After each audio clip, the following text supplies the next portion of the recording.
Bij Real Madrid. Bij Real Madrid? Ja.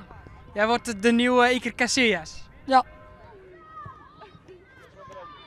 Heb je het gevoel dat je er veel van leert? Tuurlijk, je leert er heel veel van. Ja. Vooral techniek, hoor je veel beter techniek. Ja, dat is mooi en als je beter wordt, ja, dat is gewoon een fijn gevoel. Nou, ik heb geleerd om beter in te snijden. Want dit doe ik natuurlijk het liefst. Gewoon keepen. Nu kan je gewoon de hele dag door gewoon keepen.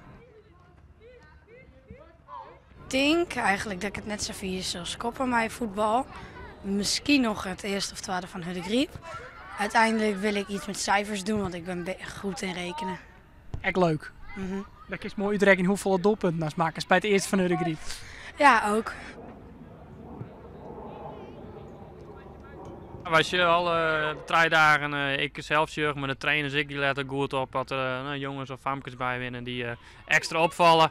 Merken de band van de rest niks van, was ik geen valse hoop Jan. Dus dat merken ze pas als ze daadwerkelijk echt een uitnodiging krijgen van een opleiding. Dan zullen ze er wat van waarom, maar we zullen zeker in de gaten houden.